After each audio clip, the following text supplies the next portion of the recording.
మరి ఈ పథకాన్ని వర్తింపజేయాలనేది నా విన్నపం. ఇంకొకటి, వ్యవసాయం చేస్తూ వ్యవసాయ రైతులు ఇంత క్రితం కూడా ఒక మిత్రులు వ్యక్తపరిచారు. మరి తన అవసరార్థమై ఇంటి నిర్మాణం గురించి అప్పు తీసుకోవాలి అని అంటే, అత్యధిక అప్పు పొందాలి అని అంటే మరి ఐటీ ట్యాక్స్ చెల్లిస్తున్నట్లుగా కూడా చూపించవలసిన అవసరం ఏర్పడుతుంది. ఏదో విధంగా ఐటీ దాఖలు చేస్తున్నట్లు, ఐటీ కడుతున్నట్లుగా మరి ఆ రైతు చూపిస్తూ అత్యధికంగా గృహ నిర్మాణానికి అప్పు తీసుకోవడానికి ప్రయత్నం చేయడం జరుగుతుంది. అదేవిధంగా తన పిల్లలు చదువుతుంటే ఎడ్యుకేషన్ లోన్ తీసుకోవాలన్నా, తనకు సరిపోయినంత ఎడ్యుకేషన్ లోన్ రావాలి అన్నా మరి బ్యాంకర్స్ కూడా ఐటీ రిటర్న్స్ గురించి కూడా అడగడం జరుగుతుంది. వాటికి కూడా ఐటీ రిటర్న్స్ చూపించాల్సిన పరిస్థితి ఉంది. మరి చిన్న రైతులు కూడా తమ అవసరాల కొరకు ఎడ్యుకేషన్ లోన్ కానీ, మరి గృహ నిర్మాణాలకు కానీ, లేదు అంటే చిన్న చిన్న కాంట్రాక్టర్స్ కాంట్రాక్ట్ చేయాలి, కాంట్రాక్ట్ సర్టిఫికేట్ తీసుకోవాలి, కాంట్రాక్ట్ ద్వారా ఏదో పని చేయాలి, లబ్ధి పొందాలి అని చెప్పి అనుకున్న చిన్నపాటి రైతులు కూడా ఐటీ రిటర్న్స్ చూపించాల్సిన పరిస్థితులు వస్తున్నాయి. కాబట్టి మరి ఇలాంటి వాటన్నిటిని కూడా దృష్టిలో ఉంచుకొని మరి ఇలాంటి రైతులకు కూడా మీరు న్యాయం చేయాలని మీకు అందరికీ సవివరంగా విజ్ఞప్తి చేస్తూ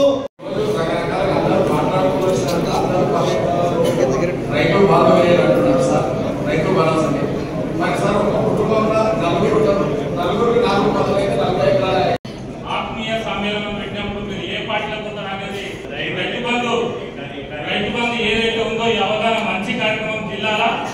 నా అభిప్రాయం ఏంటంటే 10 ఎకరాల లోపు ఉన్న రేషన్ కార్డు, ఆ కుటుంబానికి ఒక రేషన్ కార్డు, ఆ రేషన్ కార్డు ఉన్న సభ్యులకు మాత్రమే 10 ఎకరాల లోపు ఇవ్వాలని నా అభిప్రాయం. ఇంకొకటి ఏంటంటే చాలా మంది రైతులు పంట నష్టపోయినప్పుడు కానీ, ఇంకొక విషయము ఏదైతే పశువులు చనిపోయినప్పుడు, అలాగే వనరులు పడ్డప్పుడు ఒక పంట నష్టం కానీ, అలాగే తిరుగులు పడ్డప్పుడు పశువులు నష్టపోతున్నాయన, అలాగే కరెక్ట్ వాళ్ళకు కలెక్టర్లకు ప్రత్యేకంగా ఒక బడ్జెట్ కేటాయిస్తే ఆ రైతులకు మేలు జరుగుతుంది. గడ్డి భూములు పోయినప్పుడు కూడా ప్రభుత్వం అధికారుల దగ్గర పోతే ఇప్పుడు ఏం లేదని చెప్పి గత ప్రభుత్వం చెప్పింది కాబట్టి ఇప్పుడు కూడా అదే విధంగా వాళ్ళకు కూడా బడ్జెట్ కేటాయించాలని చెప్పి నా మనవి అన్న. ఇంకొకటి ఏంటంటే లాక్డౌన్ లో మాపి రేషన్ కార్డు ఉన్నోళ్ళకి ఒక్కరికే మాపి అని చెప్పి అదొకటి చెప్తా ఉన్నారు. ఆ కుటుంబంలో ఉన్న వాళ్ళు 1-2 ఎకరాలు అన్నదానం కూడా తీసుకుంటారు, వాళ్ళకి అందరికి మాఫ్ చేయాలి. ఈ లాక్డౌన్ మాఫీ చేసిన తర్వాత వాళ్ళకు ఏదైతే 6 నెలలకి ఏదో రిన్యూవల్ చేసుకోవాలని ఉంటుందో ఆ రిన్యూవల్ చేసుకోమని మనం చెప్పాలన్నా. ఎందుకంటే వాళ్ళు రైతులు బ్యాంకులో మొండిపడరు కాబట్టి ప్రభుత్వం వస్తుందేమో మాఫీ చేస్తుందేమో అదే విధంగా బ్యాంకులలో మొండి ఉందా. మనం రుణమాఫీ చేసినప్పుడే మీరు 6 నెలలకు ఒకసారి రిన్యూవల్ చేసుకుంటే మళ్ళీ ఏదైనా వచ్చినప్పుడు మళ్ళీ రుణమాఫీ మనం ప్రకటిస్తే వాళ్ళు బ్యాంకు కరెక్ట్ నడుస్తుంది, మనకు కూడా ఆ రైతులకు మేలుంటుందని చెప్పి నాకు ఈ అవకాశం అన్న. ఈ అవకాశం ఇచ్చిన అధ్యక్షుడిగా కాంగ్రెస్ పార్టీ అధికారంలోకి వస్తే రైతాంగానికి ప్రాధాన్యత ఇచ్చి ఈ రాష్ట్రంలో వ్యవసాయ రంగానికి అత్యధికమైనటువంటి ఇతోధికమైనటువంటి సహాయ సహకారాలు అందించి ప్రభుత్వం దగ్గర ఎంత శక్తి ఉంటే అంత రైతుల కోసం ఈ ప్రభుత్వం పనిచేస్తుందని చెప్పి సాక్షాత్తు వరంగల్ డిక్లరేషన్లో, అదేవిధంగా సోనియా గాంధీ గారి గవర్నమెంట్ 6 గ్యారంటీ పథకాలతో పాటు కొన్ని రైతాంగానికి హామీలు ఇచ్చారు. ఆ హామీల ఫలితంగా పంట యొక్క ఇన్సూరెన్స్ తో పాటు అనేక కార్యక్రమాలు గత ప్రభుత్వంలో ఆగిపోయినటువంటి ఇన్పుట్ సబ్సిడీ కావచ్చు చేస్తే మళ్ళీ మేము అప్పు తెచ్చుకొని నిలబడడానికి అవకాశం ఉంటుందని చెప్పి మీ మనోభావాలకు తగ్గట్టుగా ఈనాడు 31,000 కోట్లు గత 5 సంవత్సరాల్లో కట్ ఆఫ్ రేట్ మధ్యలో ఉన్నటువంటి రైతాంగానికి 31,000 కోట్లు రేపు రాబోయే 4 రోజుల్లోనే చేయాలనేది ముఖ్యమంత్రి గారి కోరిక, ప్రభుత్వం యొక్క ఆకాంక్ష. చప్పట్లు కొట్టినంత తేలిక కాదు, కానీ అయినా సరే పట్టుదలతో ఉన్నాం, నిధుల కోసం అన్వేషిస్తున్నాం. చాలా వరకు వారికి రఘునందన్ గారు, ఫైనాన్స్ సెక్రటరీ, ముఖ్యమంత్రి గారు రోజు అదే పని మీద ఉండి మనకున్నటువంటి నిధులు జాగ్రత్త చేసుకోవటం, కొన్ని సమన్వయం చేసుకోవటం, తద్వారా 1-2 ఇన్స్టాల్మెంట్ లో ఆగస్టు నెలలోనే ఈ యొక్క 31,000 కోట్లు మీ ఖాతాలో వేయాల్సినటువంటి అవసరం ఉంది. ఆర్థిక పరమైనటువంటి ఇబ్బందులు ఉన్నటువంటి ప్రభుత్వంలో అన్నిటికీ బకాయిలు పడ్డటువంటి ప్రభుత్వాన్ని గత 6 నెలల కాలంలో 3 నెలల పరీక్షలకు మనకి ఎన్నికల కోడ్ వల్ల మనం ఏ కార్యక్రమం చేపట్టే అవకాశం లేకుండా పోయింది. ప్రతి భరోసా కార్యక్రమాన్ని ముందే రైతాంగ సోదరుల యొక్క అభిప్రాయం తీసుకొని శాసనసభలో ప్రజాప్రతినిధుల యొక్క అభిప్రాయాన్ని కూడా తీసుకొని అన్ని రాజకీయ పార్టీల యొక్క, రైతు సంఘాల యొక్క, నిపుణుల యొక్క సలహాలు తీసుకొని భవిష్యత్తులో రైతు భరోసా ఏ రకంగా ఉంటే సామాన్య రైతుకి, చిన్నకారు రైతుకి, సన్నకారు రైతుకి, చిక్కిన రైతుకి సహాయంగా ఉంటుంది. వాళ్ళ అభిప్రాయాలకు అనుగుణంగా మనం దీన్ని ప్రవేశపెట్టాలి. అందుకంటే ముందుగా గత ప్రభుత్వం చెల్లించలేనటువంటి రైతు బంధును కూడా ఇబ్బంది ఉన్న 7,651 కోట్ల రూపాయలు రేవంత్ రెడ్డి గారి ప్రభుత్వం రైతు ఖాతాల్లో జమ చేసింది.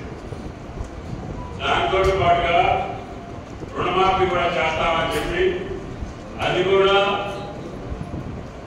తపాలవారీగా కాకుండా సంవత్సరానికి తారీఖటువంటి మంచి చేస్తే ఆ రైతుకి ఉపయోగపడుతుందో ఆ రైతుకి ఇవ్వాలన్నదే ఈ రాష్ట్ర ప్రభుత్వం ఉద్దేశం తప్ప ఇన్కమ్ ట్యాక్స్ విషయానికి వద్దాం.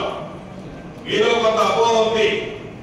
ఇన్కమ్ ట్యాక్స్ ఎవరైతే అప్లై చేస్తారో అంటే పాన్ కార్డు ఉన్న ప్రతి వాళ్ళకి రైతు భరోసా రాదు అనేది ప్రతిపక్షం వాళ్ళు చేస్తున్న ప్రచారం. ఈనాడు పాన్ కార్డు ప్రతి రైతుకి, ప్రతి కుటుంబానికి ఉంటది.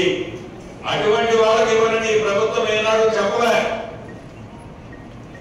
కానీ పాన్ కార్డు పేరు అడ్డం పెట్టుకొని హైదరాబాద్ లోనో, ఢిల్లీలోనో, బొంబాయిలోనో కోట్లాది, వందలాది కోట్లు సంపాదిస్తున్న బడాబాబులకు మటుకు ఇవ్వాలా వద్దనేది మీరే నిర్ణయించాలి.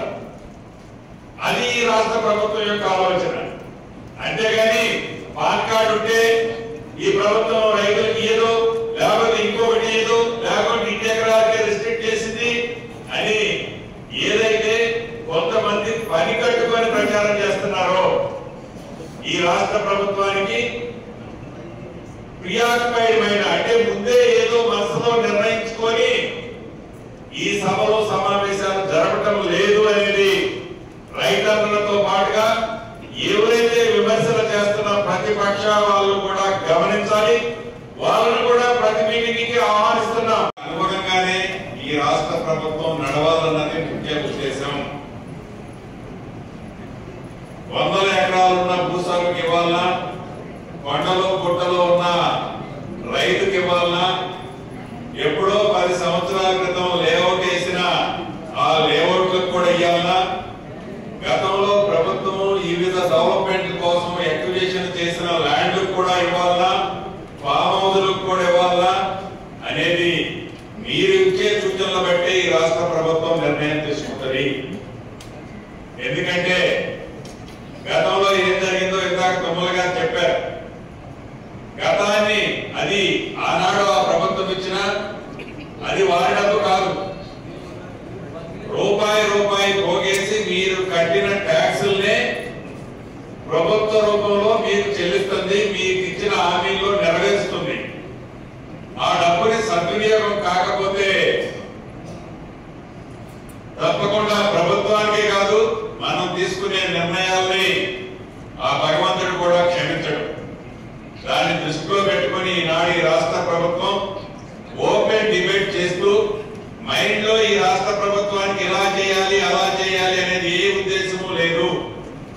కొన్ని పేపర్లు 3 ఎకరాలకు, 5 ఎకరాలకు, 10 ఎకరాలకు రిస్ట్రిక్ట్ చేయాలనో, ఏదో ఇన్కమ్ ట్యాక్స్ పేయర్స్ కి ఇయ్యాలనో, రైతులకు ఒక భయభ్రాంతుల్ని ఆనాడు వారు ఎలగబెట్టిన దాన్ని తిరిగి మళ్ళీ అదే రూట్ లో తీసుకెళ్లే విధంగా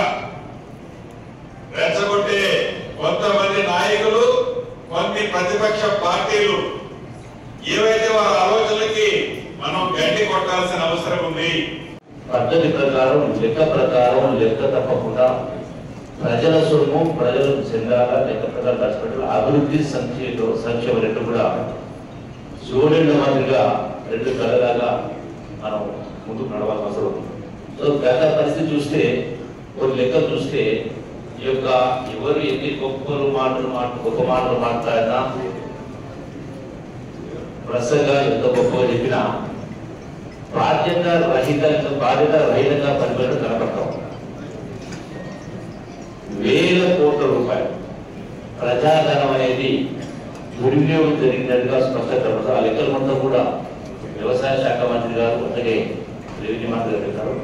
అన్నప్పుడు ఈ సమీక్ష ఏర్పాటు చేస్తుంది. గతంలో ఏంటంటే శాసనసభలో చెప్పిన విధంగా అలాగే ఎన్నికల సందర్భంగా చెప్పిన విధంగా చెప్పిన ప్రతి మాట నిలబెట్టుకునే దానిలో భాగంగా అవన్నీ కూడా సక్రమంగా ముందుకు వెళ్ళడం కోసం నిర్ణయాలు అనేది ప్రజలు తీసుకుని ఎవరికి ఇవ్వాలా, ఎందుకు ఇవ్వాలా, ఎవరికి ఏం చేయాలనేది పూర్తిగా ప్రజాపాలన ఉంటే రైతుల అభిప్రాయాలు ప్రజల అభిప్రాయాలు తెలుసుకుని ఏ ఒక్క రూపాయలు దుర్వినియోగం కాకుండా కోసమే మీ అభిప్రాయాల సేకరణ కోసం ఇక్కడికి రావడం జరిగింది. అసలైన తొలి వెలుగు. ఫాలో వాట్సాప్ @తొలి వెలుగు official.